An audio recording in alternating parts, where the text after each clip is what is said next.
In this quick video, we're going to demonstrate an additional bolt-on business dashboard for the iPhone sensor application.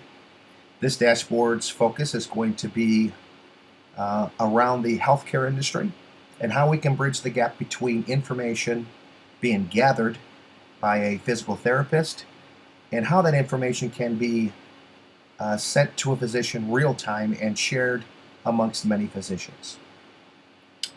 Now this demonstration mimics the Striker demonstration a bit, except we're going to leverage the sensors on our cell phone or iPhone to drive the demo.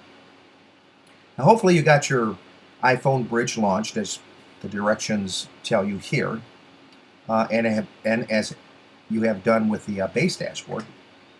Once I have my cell phone connected, I'm going to press this menu button here. My dashboards will appear, my business dashboards that are available to me. And I'm going to press the healthcare button here. Now once the healthcare dashboard is launched, you'll notice a list of available sensors to the left.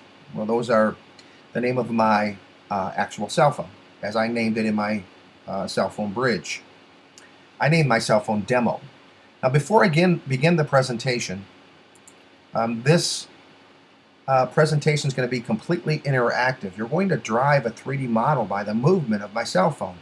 So to begin the demo, I want to hold my cell phone upright in the portrait position with the screen facing me.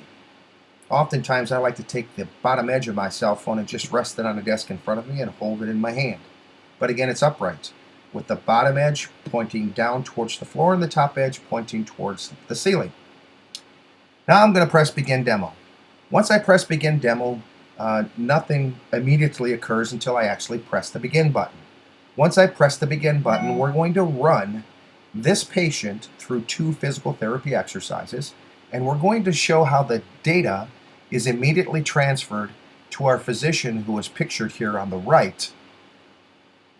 Currently, we're passing information from our cell phone about the patient's location, their heart rate, which is computer generated at this point, but certainly can be delivered via some sort of fitness band like a MS band or a Fitbit, and the respiratory rate. So I'm going to press the Begin button. Once I press Begin, the camera will zoom into the patient crawling onto the physical therapist's table. The physical therapist will begin to explain exactly what it is she'd like him to do in this physical therapy exercise. And there's 2 boxes we need to watch. Off to the right here we have repetition count and repetition status. Now with my cell phone still held in my hand and in the upright position, I am going to watch the repetition count and repetition status. So as I tip the top edge of my cell phone back to the 45-degree angle, you'll notice the patient begins to move its knee. And if I tip again to the 90-degree angle, the repetition status box will go to complete and a repetition count will increment by 1. And then we'll want to take it back to the home position or upright position. So I'm going to tip it all the way back. Notice how it goes to complete and a repetition count goes to 1, and then I simply take my cell phone back to the home position or upright position. Again, with the bottom edge pointing towards the floor and the top edge pointing towards the ceiling. Down here we're also sort of giving a demonstration of what exercises we're going to run through. They're just informational boxes. We can reset our count here, or we can begin the second exercise if we wish. So our second exercise, we're actually going to run through an exercise where the patient actually bends from a standing position. I'm going to run through this exercise one more time. I'm going to tip it back to the 45-degree angle and then to the 90-degree angle. The status goes to complete, the count goes to 2, and we take our cell phone back to the home position. So as soon as the repetition count counts up 1, I take my cell phone back to the home position, and we're ready to start another exercise. My patient's name is John Wilson. His physician's name is here. The therapist is Nova First, and the injury was to a right knee with an ACL and meniscus tear. Now I'm going to run through the second exercise.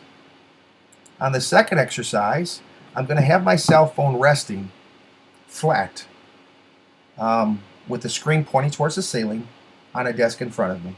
And I'm simply going to take the right edge of the cell phone and I'm going to tip it upward in a 45-degree angle. And you'll notice the patient begins to bend. And then I'm going to tip again, and the patient bends all the way. And we go to a complete status, and then back to start as I take the cell phone back to the home position. Now this is going to take some practice.